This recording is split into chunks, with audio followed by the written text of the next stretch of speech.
The missile struck without warning. Lieutenant Harper Collins lay beneath F-35C number 3007, her hands deep inside the landing gear system, when the explosion threw her against the jet's body. Two ribs cracked, though she wouldn't know until much later. A second missile hit the fuel storage area 3 football fields away. The fireball turned the dark morning sky bright as noon. Harper rolled out from under the aircraft, her work clothes drenched in oil and blood from a head wound. Her ears rang, but she heard screaming.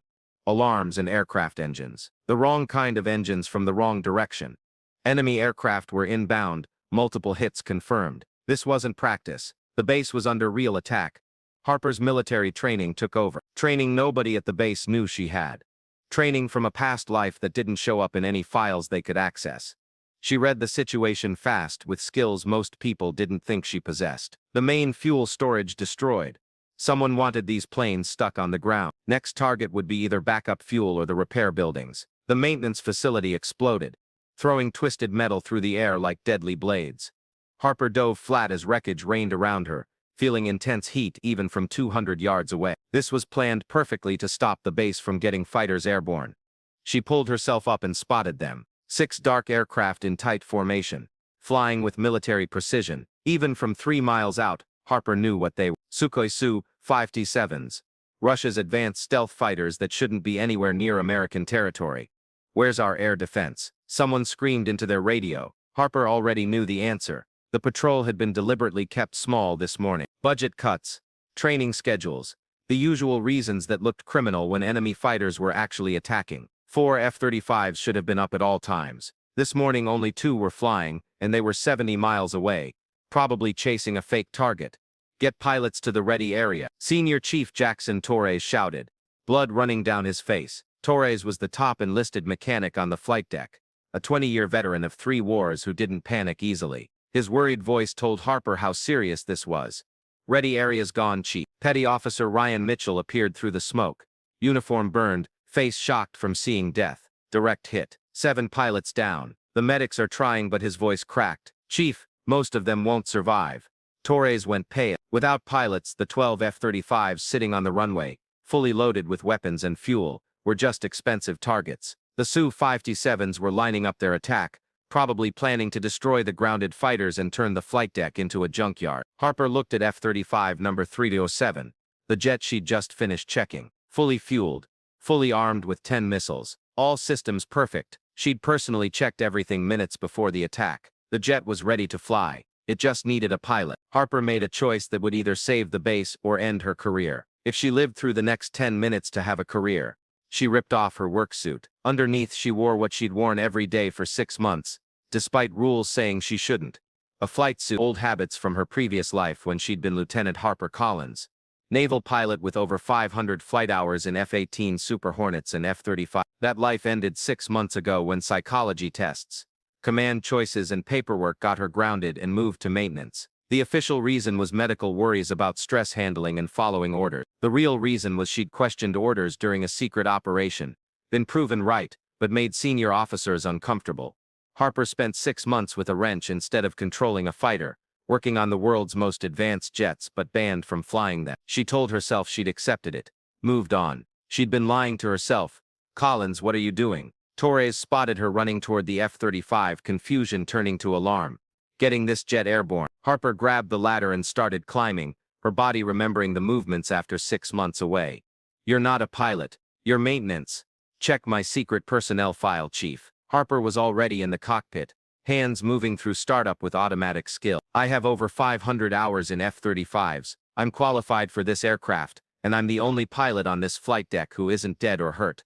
Torres stared at her for 3 seconds. 1 second to understand. 1 second to watch her hands work the controls like a professional. 1 second to see another explosion send flames 200 feet high as the fuel trucks blew up. The Su-57s were 2 miles out and closing. If they reached firing range of the grounded F-35s, the entire fighter wing would be destroyed before help arrived from other bases. "Tower, this is Torres." The senior chief was on his radio making a call that would either get him praised or punished. "F-35 number 3007 is launching with Lieutenant Collins flying. She's qualified. It's in her secret file. We need her up now."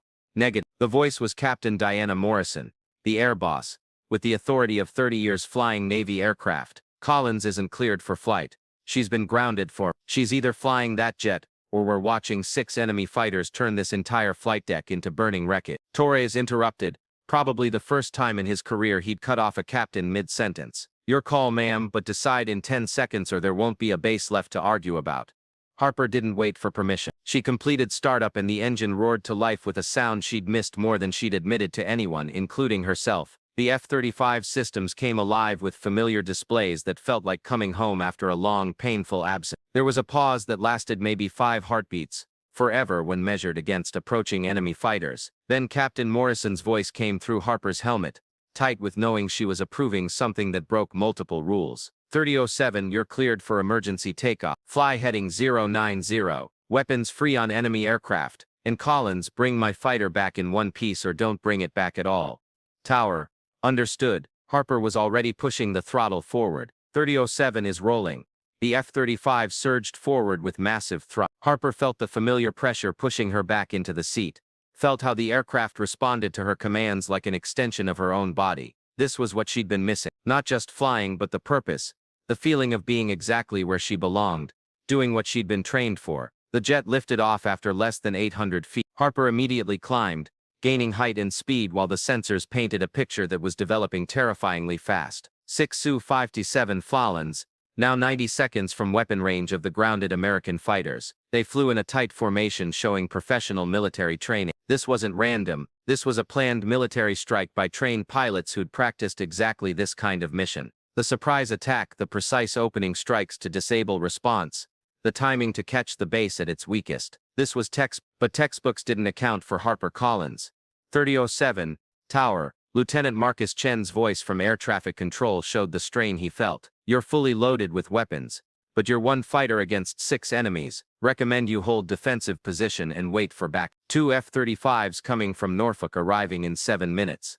Tower. Negative. Harper's voice carried the calm authority of someone who'd made similar choices before, even if nobody at Oceana knew about them. In 7 minutes, those Su-57s will have finished their attack and every fighter on our flight deck will be destroyed. I'm engaging now. 3007, be advised.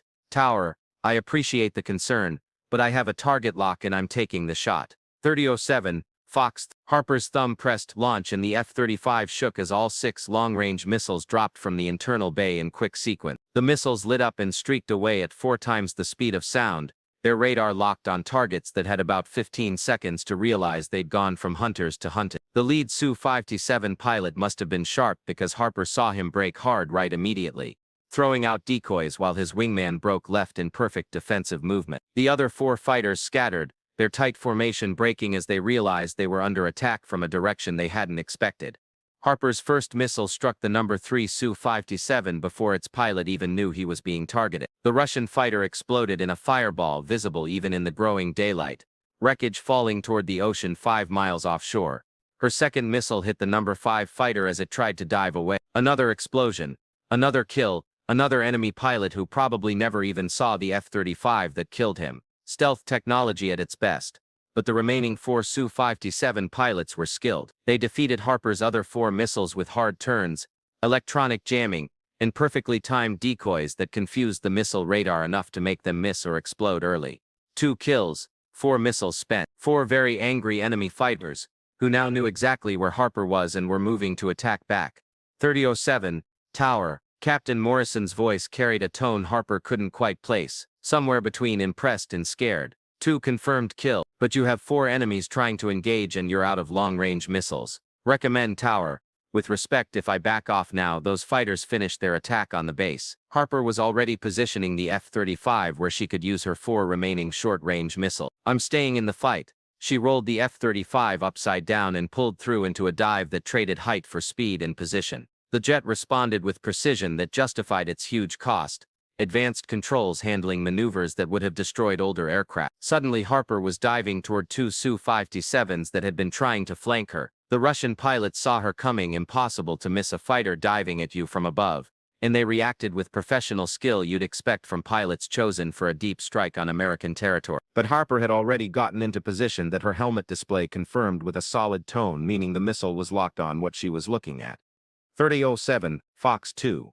Harper launched a short-range Sidewinder at the nearest Su. The missile came off and immediately started tracking. Its heat seeker locked onto the hot exhaust of the Russian fighter's engines. The Su-57 pilot dropped flares, burning metal designed to confuse heat-seeking missiles. But the advanced seeker had been built specifically to beat such tricks. It ignored the flares and struck the Su-57's left engine with devastating effect. Harper watched through her displays as the Russian fighter started breaking apart, the damaged engine tearing itself from the airframe. The pilot ejected at the last second, his parachute opening just before his aircraft completely disintegrated. 3 kills, but the fight was far from over. The remaining 3 Su-57s weren't running. They were fighting back and they were angry. Harper found herself in a spinning dogfight that would have looked insane from the ground. Aircraft pulling crushing turns, dropping countermeasures, fighting for position at speeds faster than sound. A missile warning screamed in Harper's helmet, the distinctive sound meaning someone had a lock and she had seconds to live unless she acted immediately. She yanked the F-35 into a sharp turn that pushed her body into the seat with crushing force, her anti-gravity suit inflating around her legs and stomach to keep blood from leaving her brain. She grunted through the strain, tensing muscles to force blood back toward her head while releasing decoys. The Russian missile, probably an R-77, exploded 80 feet behind her. Close enough that shrapnel rattled against the F-35's armored skin like deadly hail. Close enough that warning lights appeared on Harper's display showing minor tail damage, but not close enough to cause critical failure. Harper reversed her turn with violence that made the F-35's frame groan in protest. She was losing energy fast. These kinds of turns converted speed into position, and you couldn't keep doing it forever without running out of the energy that kept you airborne.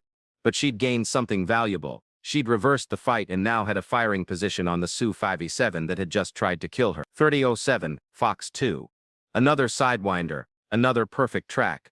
Another Russian fighter turning into an expanding fireball as the missile struck home. The pilot ejected, his parachute opening as he fell toward the Atlantic Ocean where he'd be picked up by rescue helicopters and spend the rest of his career trying to explain how his supposedly invisible fighter had been detected and destroyed by an American pilot he never even saw on radar. 4 kills. The remaining 2 Su-57 pilots made a command choice. They broke off, lighting afterburners and racing away from the fight back toward international waters.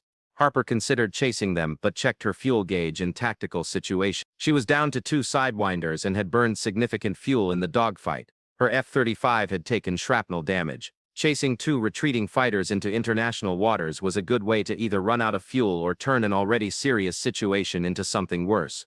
3007. Morrison's voice came through and now Harper could definitely identify the tone. Respect mixed with disbelief. Enemy aircraft are withdrawing. Return to base for landing. And Collins, that was the most impressive flying I've seen in 30 years of naval aviation. Tower, 3007 understood. Returning to base. Harper brought the F-35 around in a gentle turn toward Oceana. Through her canopy she could see smoke rising from the base where fires still burned from the initial attack. Emergency vehicles with flashing lights swarmed the flight deck, and she could see people working to move the undamaged fighters to protected areas.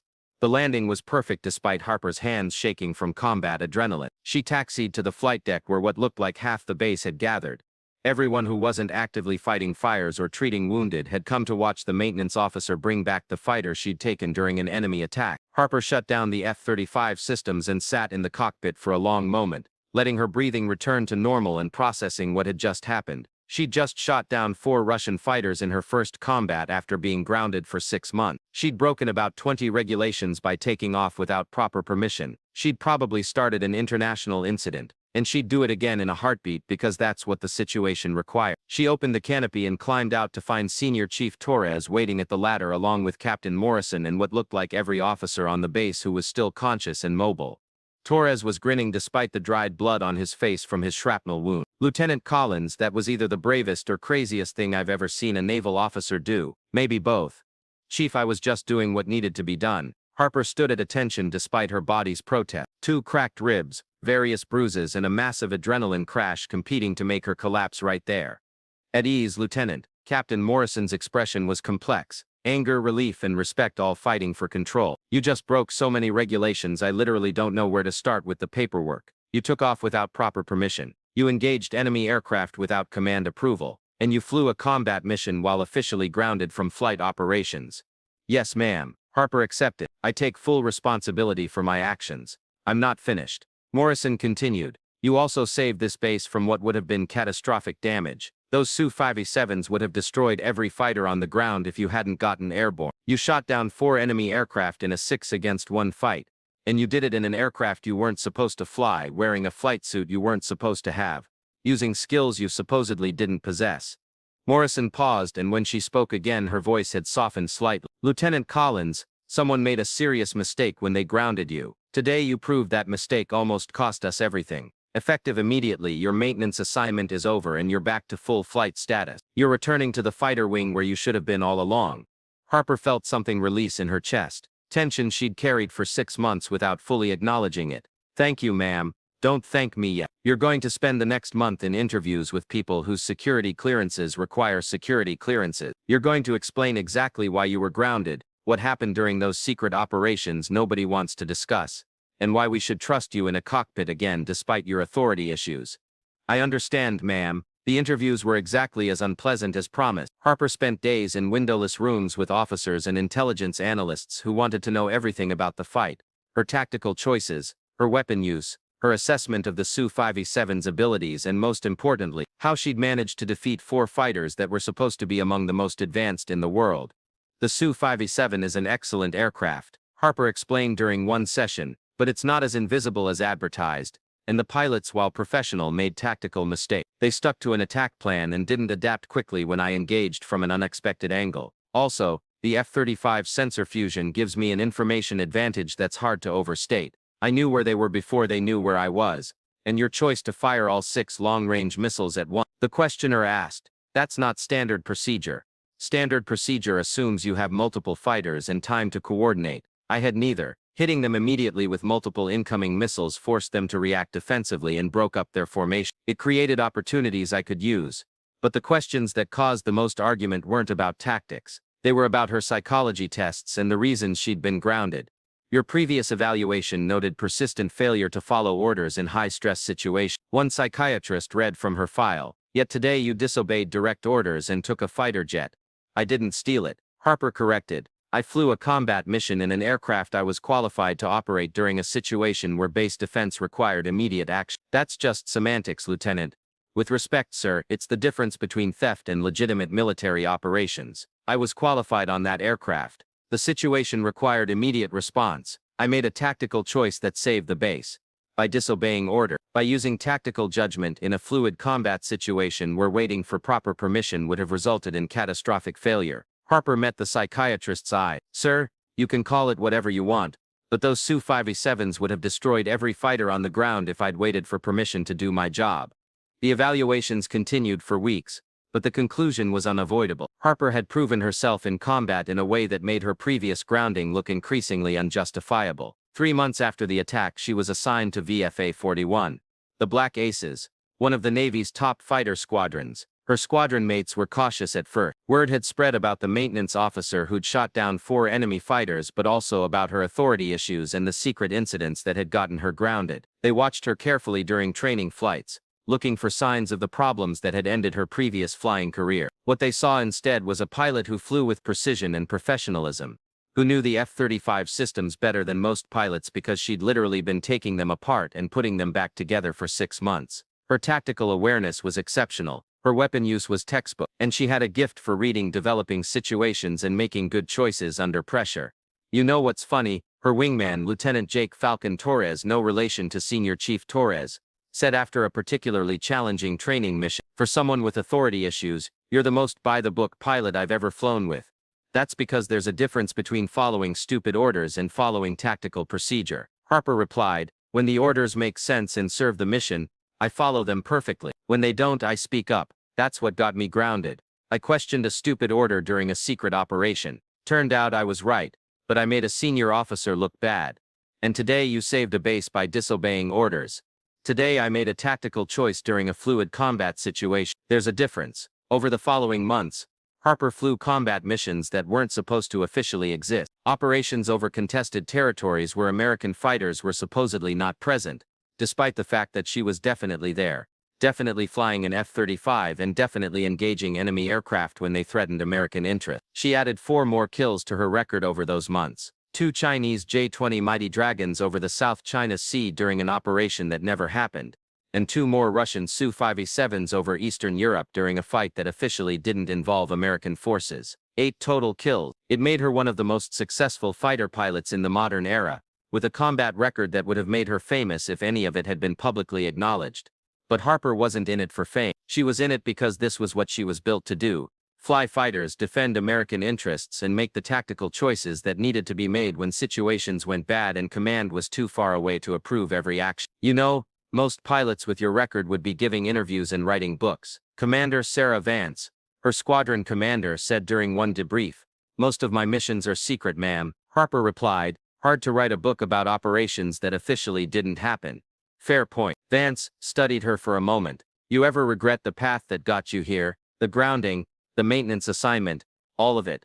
Harper considered the question honestly. "I regret the time I lost 6 months when I should have been flying but wasn't. But the rest?" She shook her head. "I learned a lot working maintenance. I understand these jets in ways most pilots don't. And when the situation required it, I was ready to step up because I'd never really stopped being a fighter pilot. I was just temporarily assigned to a different job." That was Harper Collins in a nutshell. They'd tried to make her something she wasn't: a maintenance officer, someone who fixed jets instead of flying them. They'd grounded her for authority issues when what she really had was the ability to recognize when orders were wrong and the courage to say so. Then enemy fighters attacked and everyone discovered that you couldn't turn a fighter pilot into something else just by changing her job title. The instincts, the training, the fundamental nature of who she was, that couldn't be filed away or reassigned. They thought she was ground crew. They saw the work clothes, the grease stains, the hydraulic fluid, and they assumed she was just someone who fixed jets. They had no idea that underneath those coveralls was a flight suit, and underneath that flight suit was a warrior who'd been temporarily misassigned but never actually stopped being what she was born to be. Harper proved that on the day she climbed into an F-35 while the base burned around her and made the choice to fight despite being outnumbered,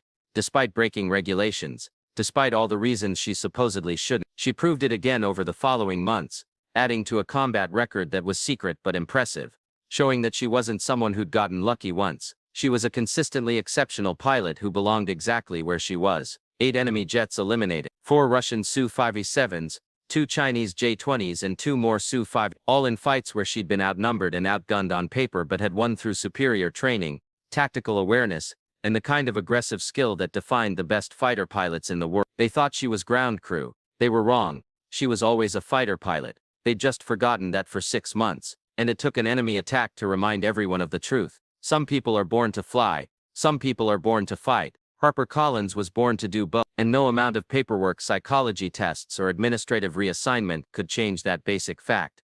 She was exactly where she belonged, in a cockpit, flying fighters, defending American skies, and everyone who tried to make her something else had learned an expensive lesson about the difference between job titles and actual ability. The wolf doesn't stop being a wolf just because you put it in a cage, and the fighter pilot doesn't stop being a fighter pilot just because you take away her jet. Harper Collins proved that truth every single day.